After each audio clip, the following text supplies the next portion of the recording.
ഏറ്റവും പ്രധാനപ്പെട്ട ഒരു വാർത്ത പ്രേക്ഷകരിലേക്ക് എത്തിക്കുകയാണ്. പ്രിയപ്പെട്ട എഴുത്തുകാരൻ MD വാസുദേവൻ നായർ അന്തരിച്ചിരിക്കുകയാണ്. കോഴിക്കോടാണ് അന്ത്യം സംഭവിച്ചിട്ടുള്ളത്. ഏറ്റവും പുതിയ വാർത്തയാണ്. MD വാസുദേവൻ നായർ അന്തരിച്ചുവെന്ന ഏറ്റവും സുപ്രധാനമായ വാർത്തയാണ് പ്രേക്ഷകരിലേക്ക് എത്തിക്കുന്നത്. കഴിഞ്ഞ കുറച്ചധികം ദിവസങ്ങളായി തന്നെ അദ്ദേഹം ആശുപത്രിയിൽ ചികിത്സയിലായിരുന്നു. ശ്വാസകോശ സംബന്ധമായ അസുഖമടക്കം അദ്ദേഹത്തിന് വഷളാകുന്ന തരത്തിലേക്കായിരുന്നു കാര്യങ്ങൾ നീങ്ങിയിട്ടുണ്ടായിരുന്നത്. 1933 ജൂലൈ 15-നാണ് പ്രിയപ്പെട്ട എഴുത്തുകാരൻ MD വാസുദേവൻ നായർ ജനിക്കുന്നത്. ടി നാരായണൻ നായരുടെയും തെക്കേപ്പാട്ട് അമ്മാളു അമ്മയുടെയും മകളായിട്ടാണ് MD വാസുദേവൻ നായർ ജനിക്കുന്നത്. അക്ഷരങ്ങളുടെ മഹാമനുഷ്യൻ വിടവാങ്ങി എന്ന് തന്നെ വേണമെങ്കിൽ നമുക്ക് പറയാം. കാരണം മലയാളികൾക്ക് അല്ലെങ്കിൽ എഴുത്തിന്റെ ലോകത്തിന് ഒട്ടനവധി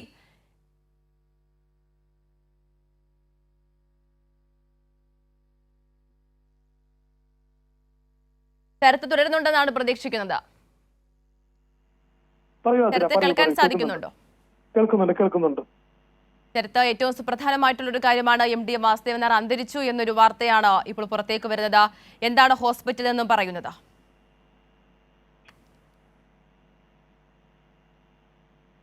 അതീവ സങ്കടകരമായ മലയാളം മനസ്സിനെ സംബന്ധിച്ച് അല്ലെങ്കിൽ മലയാള ലോകത്തെ സംബന്ധിച്ച് മലയാളികളെ സംബന്ധിച്ച് വലിയ നിരാശയുണ്ടാക്കുന്ന ഒരു വാർത്തയാണ് പുറത്തു വന്നുകൊണ്ടിരിക്കുന്നത്. MT വാസുദേവൻ നായർ അന്തരിച്ചു എന്നൊരു വാർത്തയാണ് നമുക്ക് ലഭിച്ചിരിക്കുന്നത്. നമ്മൾ ഏറെ പ്രതീക്ഷയോടെ അദ്ദേഹം വീണ്ടും തന്റെ എഴുത്തുമുറിയിലേക്ക്, തന്റെ അക്ഷരങ്ങളുടെ ലോകത്തിലേക്ക് മടങ്ങിയെത്തുമെന്ന് പ്രതീക്ഷിച്ചിരുന്ന MT വാസുദേവൻ നായർ ഏതാനും നിമിഷങ്ങൾക്ക് മുമ്പ് അന്തരിച്ചു എന്നൊരു വാർത്തയാണ് നമുക്ക് ലഭിക്കുന്നത്. ആതിര, ശരി, ശരത്ത് സൂചിപ്പിച്ചതുപോലെ തന്നെ മലയാളത്തിന്റെ അക്ഷരസുഹൃതമായ MD വാസുദേവൻ നായർ അന്തരിച്ചിരിക്കുകയാണ്. കോഴിക്കോടാണ് അന്ത്യം സംഭവിച്ചിട്ടുള്ളത്. ടി നാരായണൻ നായരുടെയും തെക്കേപ്പാട്ട് അമ്മാളുമ്മയുടെ മകനായി 1933 ജൂലൈ 15 MD വാസുദേവൻ നായർ ജനിക്കുന്നത്.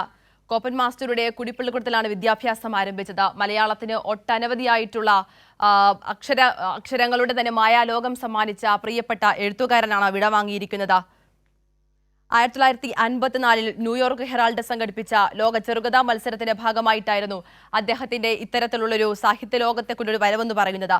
നിരവധിയായിട്ടുള്ള ഒട്ടനവധി എഴുത്തിന്റെ ലോകത്ത് നിന്ന് മനുഷ്യനെ മാറ്റുന്ന തരത്തിലുള്ള ഒട്ടനവധി കൃതികളാണ് മലയാളികൾക്ക് അദ്ദേഹം സമ്മാനിച്ചിട്ടുണ്ടായിരുന്നത്.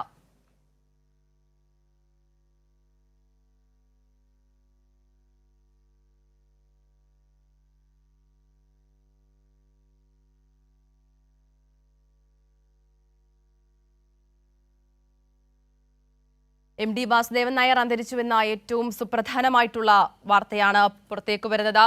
നിരവധിയായിട്ടുള്ള കൃതികളാണ് അദ്ദേഹം മലയാളത്തിന് സമ്മാനിച്ചിട്ടുള്ളത്. കാലം, രണ്ടാം ഊഴം, വാനപ്രസ്ഥം തുടങ്ങി നിരവധിയായിട്ടുള്ള കൃതികൾ അദ്ദേഹം മലയാളത്തിന് സമ്മാനിച്ചു. മലയാള സാഹിത്യം നൽകിയ അമൂല്യമായ സംഭാവനകൾ കണക്കിലെടുത്ത ഒട്ടനവധി അംഗീകാരങ്ങളും അദ്ദേഹത്തിന് ലഭിക്കുകയുണ്ടായി. ഒരു സാഹിത്യകാരൻ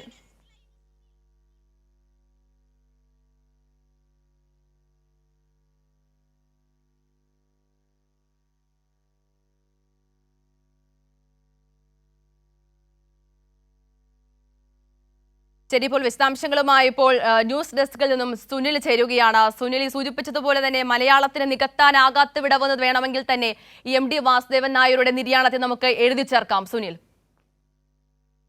ഏറെ ദുഃഖകരമായിട്ടുള്ള വാർത്തയാണ് ഇപ്പോൾ നമുക്ക് മുന്നിൽ വന്നിരിക്കുന്നത്. മലയാളത്തിൻ്റെ ഒരു ഇതിഹാസം വിടവാങ്ങിയിരിക്കുന്നു എന്നുള്ള ഏറെ ദുഃഖകരമായിട്ടുള്ള വാർത്തയാണ് നമ്മുടെ മുമ്പിൽ വന്നിരിക്കുന്നത്. 2-3 ദിവസം മുമ്പ് അദ്ദേഹത്തിൻ്റെ ആരോഗ്യനില വഷളായെങ്കിലും പിന്നീട് നേരിയ രീതിയിലുള്ള പുരോഗതി ഉണ്ടായിരുന്നു എന്നുള്ള ആശ്വാസകരമായിട്ടുള്ള വാർത്തയാണ് നമ്മുടെ മലയാളികൾക്ക് മുന്നിലേക്ക്, അക്ഷരസ്നേഹികളുടെ മുന്നിലേക്ക് വന്നിരുന്നതെങ്കിൽ അതിപ്പോൾ ആ വാക്കുകൾ ഇല്ലാതായിരിക്കുന്നു എന്നുള്ളതാണ് നമുക്ക് മുമ്പിലെ ഏറെ ദുഃഖകരമായിട്ടുള്ള വാർത്ത എന്ന് പറയുന്നത്. കഴിഞ്ഞ ദിവസം അദ്ദേഹം മരുന്നുകളോട് പ്രതികരിച്ച് വിദഗ്ധ ഡോക്ടർമാരുടെ, ഹൃദ്രോഗ വിദഗ്ധരടക്കമുള്ള ഡോക്ടർമാരുടെ പരിശോധന നടത്തി. അദ്ദേഹം മരുന്നുകളോട് നേരിയ തോതിൽ പ്രതിരോധിക്കുന്നു എന്നുള്ള നമുക്ക് മലയാളികൾക്ക് ആശ്വസിക്കാവുന്ന വാർത്തയുണ്ടായിരുന്നെങ്കിൽ ഇന്ന് ഇതാ അദ്ദേഹം ഒരു ചരിത്രം വിടവാങ്ങി എന്നുള്ള വാർത്ത നമുക്ക് പ്രേക്ഷകർക്ക് മുന്നിലേക്ക് വരുന്നു എന്നുള്ളതാണ്. മലയാളത്തിൻ്റെ ഒരു ഇതിഹാസമായി ആണ് MT യെ വിശേഷിപ്പിച്ചിരുന്നത്. ആ ഇതിഹാസം വിടവാങ്ങിയിരിക്കുന്നു എന്നുള്ളതാണ്. അദ്ദേഹം വാർദ്ധക്യ സഹജമായ അസുഖത്തെ തുടർന്നാണ് ബേബി മെമ്മോറിയൽ ആശുപത്രിയിൽ കഴിഞ്ഞ ആഴ്ച പ്രവേശിപ്പിച്ചത്. അതിനുശേഷം അദ്ദേഹത്തിന് ഹൃദയസ്തംഭനം ഉണ്ടാവുകയും അതിനുശേഷം വിദഗ്ധ ഡോക്ടർമാർ പരിശോധിച്ച് അദ്ദേഹം കൃത്രിമ ഉച്ഛ്വാസത്തിൻ്റെ ബലത്തിലാണ് അദ്ദേഹം മുന്നോട്ട് പോയിക്കൊണ്ടിരുന്നത് എന്ന് പറയുകയും ചെയ്തിരുന്നു. അതിനുശേഷം അദ്ദേഹത്തിൻ്റെ മക്കൾ അദ്ദേഹത്തെ കാണാനായി ആശുപത്രിയിലെത്തുകയും എല്ലാവരും സാഹിത്യകാരന്മാർ അടക്കം മുഖ്യമന്ത്രി അടക്കം എല്ലാവരും അദ്ദേഹത്തെ സന്ദർശിച്ചിരുന്നു എന്നുള്ളതാണ്.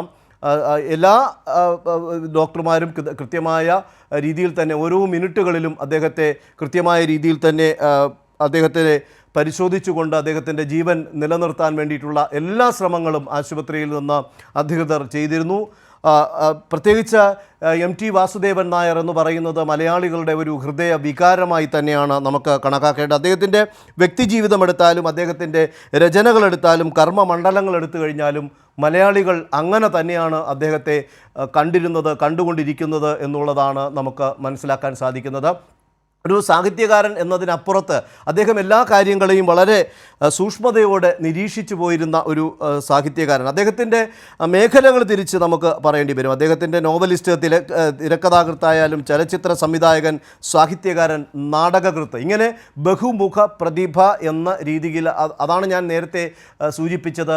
ഒരു ചരിത്രം അവസാനിക്കുന്നു എന്നുള്ളത് ഒരു സാഹിത്യം അവസാനിക്കുന്നു എന്നുള്ള തരത്തിൽ തന്നെ വിലയിരുത്തി മലയാളികളുടെ പ്രിയ എഴുത്തുകാരൻ, മലയാളികളുടെ പ്രിയ രചയിതാവ്, സിനിമകളുടെയൊക്കെ രചയിതാവ് ആണ് നമുക്ക് ഇപ്പോൾ നഷ്ടപ്പെട്ടിരിക്കുന്നത് എന്നുള്ളത് മലയാളികൾക്ക്, പ്രത്യേകിച്ച് കേരളത്തിന് തന്നെ അല്ലെങ്കിൽ ലോകമെമ്പാടുമുള്ള മലയാളികൾക്ക് തന്നെ ഏറെ ദുഃഖകരമായിട്ടുള്ള ഒരു വാർത്തയാണ് നമുക്ക് ഇപ്പോൾ പങ്കുവയ്ക്കേണ്ടി വരുന്നത്.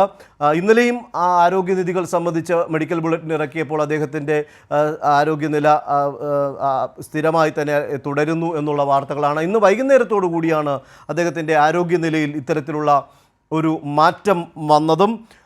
അല്പം മുമ്പ്, അതായത് ഒരു 10 മിനിറ്റിന് മുമ്പ് ആണ് ആരോഗ്യനില വലിയ രീതിയിൽ വഷളാകുന്ന ഒരു സാഹചര്യം, ഗുരുതരമായി തുടരുന്ന ഒരു സാഹചര്യത്തിലേക്ക് പോകുന്നത്.